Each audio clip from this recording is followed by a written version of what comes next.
Look all around the world at the state of our society and climate. Superstorms like Harvey and Irma crashed into Texas and Florida, smashing rainfall and wind records, and a large 8.1 earthquake in Mexico caused devastating damage. For more than 10 years, our planet's climate has been changing at an alarming rate when compared to geologic records, with increased superstorms, earthquake, and volcanoes worldwide. At the same time, the media focuses our attention away from all of this towards celebrities, icons, and war to divert from the truth. So what really is the truth? As tides around the globe begin receding at a shocking rate, as seen in Florida, Brazil, and Egypt, and large earthquakes and volcanoes increase, we all deserve to know what's really happening, and if an outside force is actually to blame for all of this. We must not shy away from this information any longer, for a time of great change is upon us that has been written about for thousands of years. To understand what's happening, we must first go back to the earliest developed human civilization on Earth, known as the Sumerians, in what's today known as Iraq. The Sumerians represent the first civilization to develop advanced writing techniques, as well as tracking events and chronicling our ancient history. The Sumerians claimed that their knowledge of the stars, writing, agriculture, and social structures were all lowered from heaven by great gods who came from a planet with a long elliptical orbit known as Planet X, or Nibiru, meaning the crossing. The name Nibiru is derived from the unusual elliptical orbit that the planet follows, which takes it through our central solar system every 3,600 years. The Sumerians left behind records indicating the existence of this planet in cuneiform writings and cylinder seals. The most famous of these is known as VA-243, which shows a scale model of our solar system, which includes our central sun and the planets that revolve around it, including Planet X, where they claim their gods came from. Today, most of society has been tricked into believing these gods in Planet X are nothing more than a myth and fairy tale to hide the truth with laughter and ridicule. This clever tactic has hidden the real version of history and our origins for generations, until over time it has been nearly lost forever. It's time for humanity to awaken from its amnesia of all of this happened before us. The Sumerians called their gods the Anunnaki, which meant those who from heaven to earth came. The Sumerians wrote in detail about both who the Anunnaki were and the events that led to their arrival on Earth hundreds of thousands of years ago from Planet X.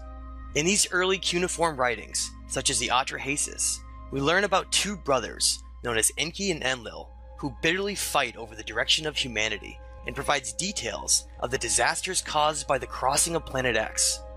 Much of the turmoil revolves around these two rival families and how this mysterious planet has shaped our story. Enki was a brilliant scientist and was known as the great magician and geneticist of the Anunnaki family. His symbol was represented as a dragon and serpent, and was shown through the modern medical caduceus symbol. The name En means Lord, with Ki being the original name of our planet before it was called Earth, which was later renamed for this great being Ea, a previous name of Enki. Enki's half-brother Enlil, known as the Lord of the Air or Sky, and represented by the eagle and bull, was a polar opposite of his brother. His values revolved around a military and highly disciplined mentality, whose interests solely lie in the preservation and future of the Empire of Anu. All of the Anunnaki are named after this king of the gods, who believes that he rules over Earth. The oldest and most important of these Sumerian writings is known as the Enuma Elish, which is a cuneiform tablet that speaks about our origin story and the devastation in our solar system long ago in the past. Found in 1849 in what is now the area of Mosul, Iraq, the Enuma Elish may be one of the most important pieces of writing in human history for the unaltered and extensive information given for the events of the ancient past. The Enuma Elish contains 7 tablets, with the first 5 describing the turbulent celestial events that happened long ago when these Anunnaki royal gods acted out roles as the planets of our solar system like a grand play, with Marduk being represented as the planet X, known to the Sumerians as Nibiru, with Enlil represented as Jupiter. Reading from an excerpt from Tablet 6 of the Enuma Elish, it states, "They bound him, holding him before Enki. They inflicted the penalty on him and severed his blood vessels. From his blood, he, Enki, created mankind. on whom he imposed the service of the gods and set the gods free. After the wise Enki had created mankind and had imposed the service of the gods upon them, the task is beyond comprehension. The gods were then divided, all of the Anunnaki into upper and lower groups. He assigned 300 in the heavens to guard the decrees of Anu, and appointed them as guard. Enlil has always hated humanity and called them the beasts, referencing their primitive nature and compared to their DNA. These brothers were given ownership and responsibility over planet Earth and deemed themselves gods of everything beneath them. Most of our story, and the extensive conflict throughout humanity, all stems from the jealousy that arose between Enlil and his sons over the gifts within the human genome that were instilled secretly by using Enki's own DNA himself. We learned in the Enuma Elish in Atrahasis that the Anunnaki created humanity to ease the workload of the Ajiji, the workforce of the royal family, and to jumpstart the genetics of the Neanderthal with their own DNA to toil in the Absu, which we know is South Africa. Today, thousands if not millions of ancient mining sites, dating to over 100,000 years old, utilizing advanced smelting techniques, have been found all over the region. This is the ancient reason why we still value gold nearly above all else, and is part of our long history of slavery on the planet. We are now just waking up to the truth of all of this. The original purpose behind the creation of Homo sapiens, through the eyes of Enlil, was to become a simple slave race, with only enough intelligence to comprehend basic orders. Even the idea of giving humans more intelligence through splicing their own Anunnaki DNA greatly angered Enlil, and he fiercely opposed it.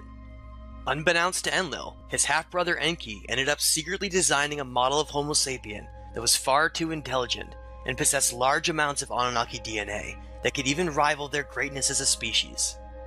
Enki felt great responsibility and compassion for his creation, and endowed Homo sapiens with an advanced brain and higher consciousness, with chakra centers of energy that could be manipulated from a distance in the future in case humanity became enslaved by ideas. When Enlil found out that Enki had given Homo sapiens the gifts of their intelligence and the right to free will through conscious expansion, he was furious and promised to enslave humanity forever and never allow them to know the truth of who they really are. Much of the current reality stems from the promise that has always been kept, and is the purpose behind the inversion of so many meanings that lead back to the truth, such as the demonization of the snake, Enki's symbol. This realization of reality can be uncomfortable to accept, but necessary for growth and perspective. When Enlil was chosen to be the ruler of Earth, instead of his half-brother Enki, a promise that had been made for the ultimate slavery of humanity was orchestrated and carried out 12,800 years ago as the planet crossing Planet X approached perihelion and disaster occurred across the Earth, as told by Atrahasis, who was also known as Noah. This represented the great reset button of humanity, and just the calamity needed by Enlil to permanently enslave humanity by tricking them through the conditioning of certain ideas and laws, so that society would unknowingly give all of their energy away to these gods. The popular figure of the cross, represented by Planet X, meaning the crossing or the sacrifice on the crossing through Marduk's later trickery, was implemented into religion to become a massive control system of information in controlling the minds of all of society. A profound quote to explain this deception and control by Enlil, Ninurta, and Marduk on humanity comes from Barbara Marciniak, which states, "The ultimate tyranny in a society is not controlled by martial law, but controlled by the psychological manipulation of consciousness, through which reality is defined so that those who exist within it do not even realize they are in prison." Underground cities such as Derinkuyu, Turkey, provide startling evidence to show the immense work involved by past cultures to seek shelter during times of violent earth effects from Nibiru. These underground dwellings have been found all over the world and speak to a forgotten chapter of human history leading back to our current time today, where most of this isn't even believed or known by society to be real. In 1991, Dr. Robert Harrington, the chief astronomer of the US Naval Observatory, took an 8-inch telescope to the end of Black Birch, New Zealand, one of the few optimal viewing points on Earth, and discovered a large planetary body approaching our solar system. Dr. Harrington calculated this planetary body to be approaching from below the ecliptic at an angle of around 40 degrees. A year later, in 1992, NASA gave 2 press briefings where they prepared the public for disclosure of a new planet in the far outer reaches of our solar system they called Planet X. Millions followed the events, awaiting the spectacular announcement of a new planet, only to hear silence. Before Harrington could publish his findings, he mysteriously died of throat cancer, and his research was quickly debunked as simply mathematical inaccuracies. All information and stories about Planet X quickly disappeared, and most forgot it even existed. Today, the Vatican Observatory continuously monitors the heavens from multiple telescopes, awaiting the great return from heaven of the Anunnaki in Planet X. As we approach the fall of 2017, 3,600 years since the last crossing of Nibiru, the return and fulfilling of the prophecy of Revelation 12 seems imminent as events are unfolding across the world. As Planet X reaches perihelion near Earth, the changes we have been seeing will only increase in intensity.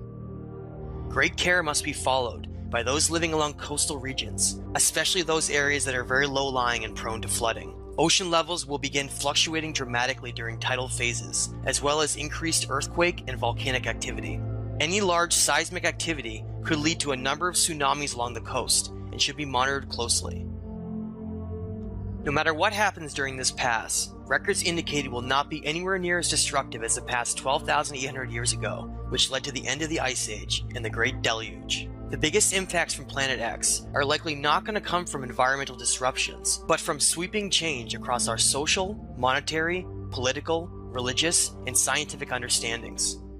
Reality as we know it will change forever once intelligent life is finally announced to the public. All of the silly distractions and ignorance that has plagued our world will melt away with astonishment and wonder once major discoveries in archaeology are revealed that lie under the Great Pyramid of Giza and the Sphinx, known as the Halls of Amenti. Our understanding of who we are and our place within the multiverse is just beginning to be understood. This will be a time of weighing our consciousness and measuring our actions to reflect on what kind of being we are and how we can contribute to our timeline story. The Anunnaki gods follow the ancient rules laid down for the balancing of energy during zodiacal cycles.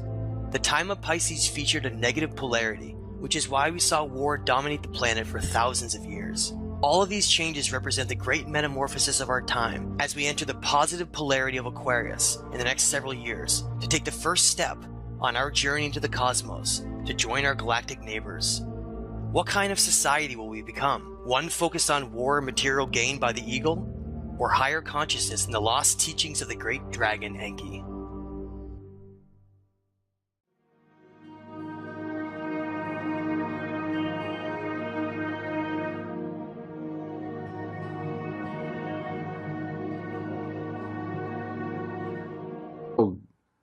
Issues in my mind, especially the book of Genesis, and you're correct. The 12th planet was Sitchin's first book. And he did spend a lot of time showing you evidence, showing you evidence. Here's this tablet. Look at this one, and trying to make it.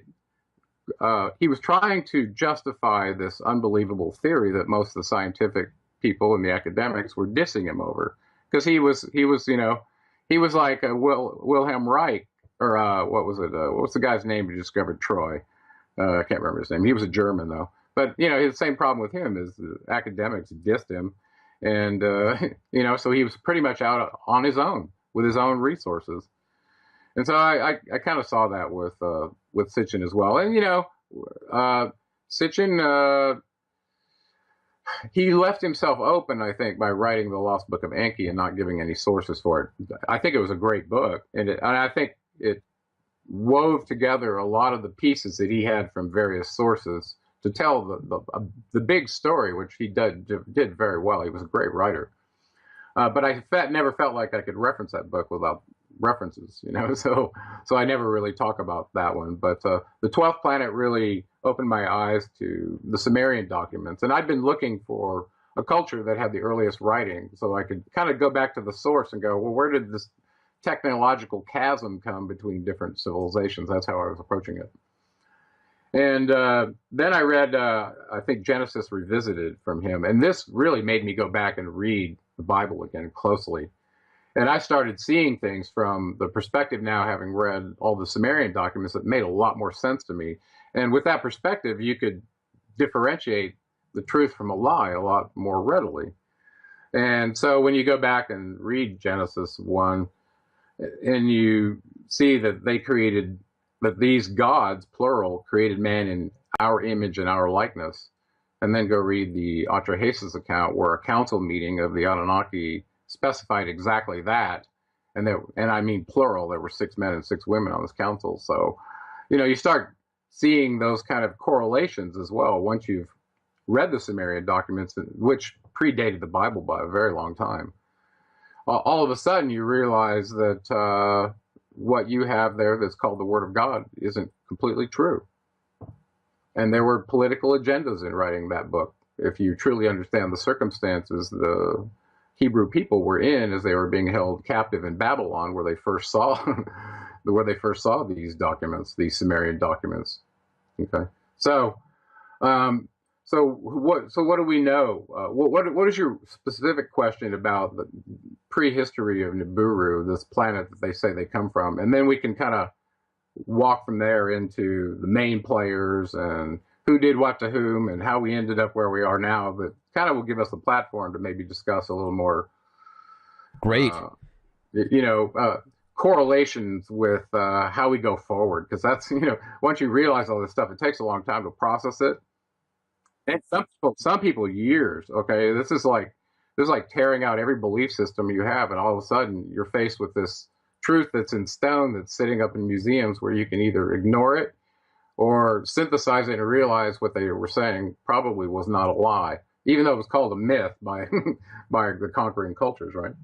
Well, and here's one thing that I'd like to make a point. As far as different religions and cultures and beliefs, that's one of the amazing things about being a human being, is we have the right to think for ourselves and believe what we want to. So, whatever take or mindset you have on religion, divine providence, God, if you believe in multiple gods, if you're an atheist, whatever, this is tonight just an opportunity to hear about stuff that's been documented throughout history. And the translations that are discussed have, there's multiple sources that collaborate and say, yes, this is what happened. So whether or not you want to believe it or it's 100% accurate, that's up for debate, and that's fine for you to believe. But a lot of this information it's cutting edge, because this is stuff that's been suppressed for thousands of years. When the Crusades took place, and anything that wasn't a part of the system church at that time, was looked at as blasphemy, witchcraft, and people were burned at the stake. Libraries and tons of information was destroyed because of this. So a lot of this information and what you're talking about predates the books of the Bible.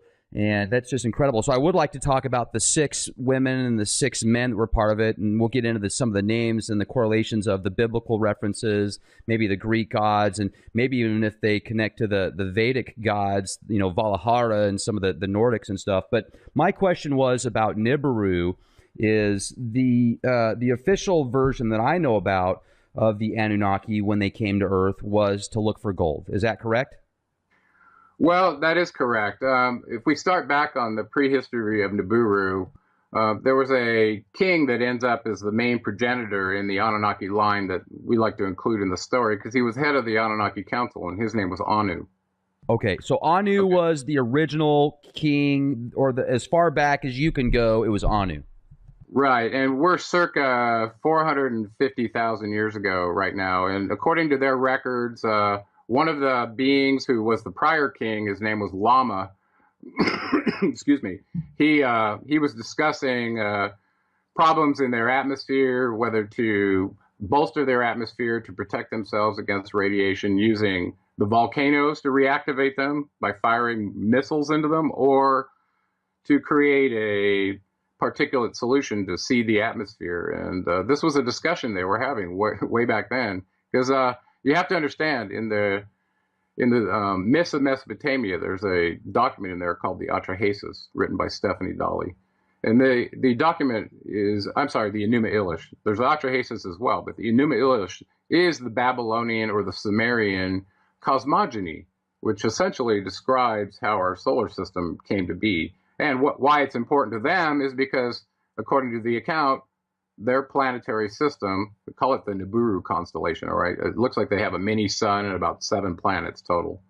And each planet may have a couple of satellites. Okay. Well, anyway, this constellation somehow, according to their record, in this allegory of this epic battle in space with, think of the planets as billiard balls that are just flying around. Well, they somehow got trapped into our sun's orbit, in a retrograde orbit, according to them, that they weren't in before. And after the first time through, they described all the things they were doing at the inner planets to prepare themselves for shielding radiation, have to blow this up to get it out of the way, all these kind of things.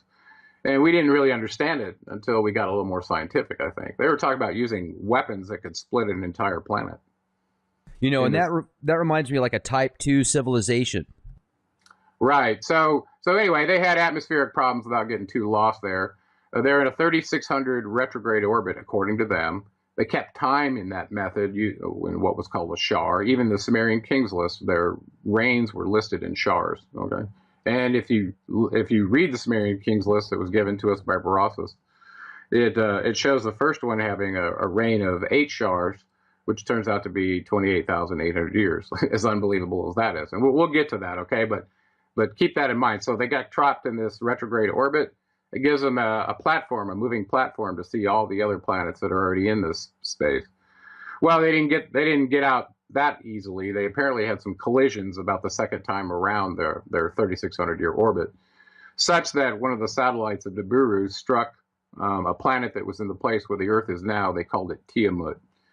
It broke part of it off. Part of it became the Earth, and the other part became the asteroid belt.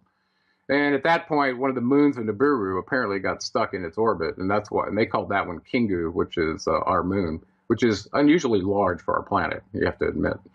So anyway, so a lot of these stories they told in this Enuma Elish account, we're now verifying scientifically that what they said is true.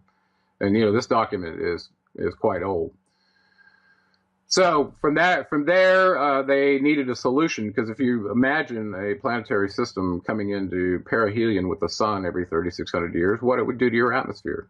It'd probably strip it of various components that would normally be there, either through magnetic effects, through plasma discharge and irradiating it, who knows, okay? But apparently they had this need to keep bolstering their atmosphere, which, and I think they knew in the long run it was a losing battle to continue to do this. They needed a long-term solution, and I think that's partly where the Earth came in their long-term plans. But anyway, they had an occlusion account in their Enuma Elish with the Earth, so they knew about it, and they called the planet Ki. Okay, and they counted from the outside in, from their perspective, since when they were out aphelion, they were the farthest planet out. So they counted inward, of the planets inward, and that if you count that way, the Earth is number 7. That's why I named my second book The Seventh Planet. Okay.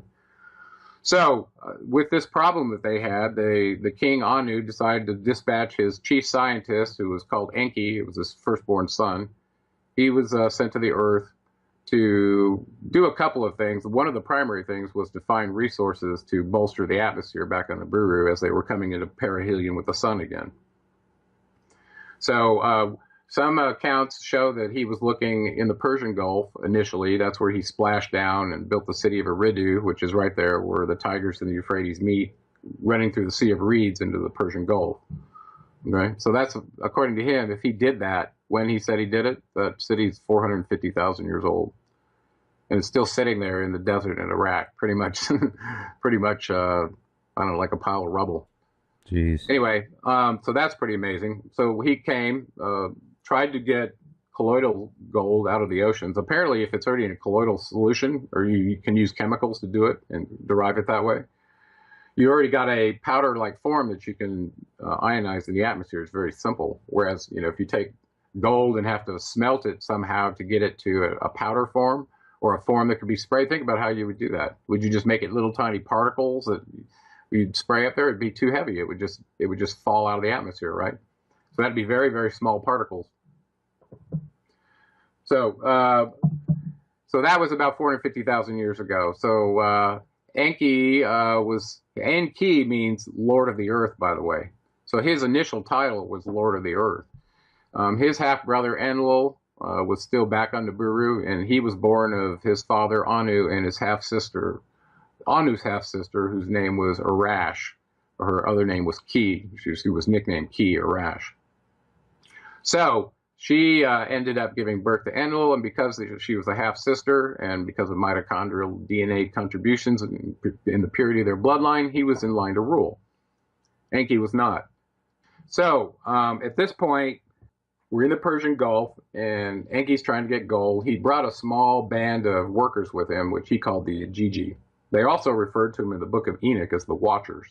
These were highly technical fellow gods that generally ran spacecraft, low Earth drones, all kinds of technical things to watch the state of the simulator to report back to the higher ups, okay, whether it was an asteroid coming in or too much radiation, just whatever, okay. That's partly why they were called the Watchers. So they were there to assist Enki in getting this gold from the Persian Gulf. Apparently they didn't get it fast enough. 5,000 years elapsed. They ended up being vectored to South Africa, where the Atrahasis document picks up. So at this point, apparently they weren't getting gold fast enough from the Persian Gulf, and they got vectored down to Africa, where they could mine it more significantly.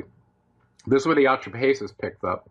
And in the beginning of this first tablet of the Atrahasis, it describes them casting lots, to divide up the territories between some of the key players that we should lay out here. We've already mentioned Anu and Enki. Enlil was the other one. The one we didn't mention was the half-sister to both of them, whose name was Nin Hartzog. And later on, we'll find out her name was Isis in Egypt. She was the medical officer that accompanied them. She was very important because if one of them had a child with her, it would be in line to rule because of this half-sister mitochondrial DNA thing. So she was kind of a key player for that reason as well. Okay. So they end up casting lots. Enki gets Africa. Anu goes back to Nibiru. Enlil gets Mesopotamia. And the exemption is that the temple of Eridu and the city that Enki built there with his original Ijiji Watchers still belong to him.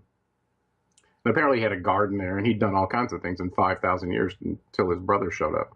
At this point, they've divided the territory. I left Inanna out. She got the Indus Valley. Okay, and Enki's in Africa. Oh, and the medical officer actually got some territory, even though she was a medical officer. She got given the Bond Heaven Earth region up in the Sinai Peninsula that belonged to the Anunnaki. Now, this was the area where they had their, I guess you would call it, their communication facilities. Okay. And also transport facilities for moving the ore back to Nibiru, whether it went directly or via a way station. I'm thinking of those in Peru or somewhere out there. They had those ginormous, like, landing pads and very big, kind of, I guess, sculptures of different animals and stuff like that. Was that done by the Anunnaki? Like, was that to give them an idea from space? It very well could have. There have been several races, I believe, that have visited the Earth and done prospecting here. And I think there have been somewhat controversies between races of vying for those, resources from the Earth. So, resource wars and genetic wars, both. Excuse me. Okay, so let's go back to Africa. We've now got the main players. They've divided the territories. And these Ajiji Watchers are signed up to come down to Africa and mine the gold manually versus this colloidal method they were originally planning to do from the ocean. Well, this is hard work.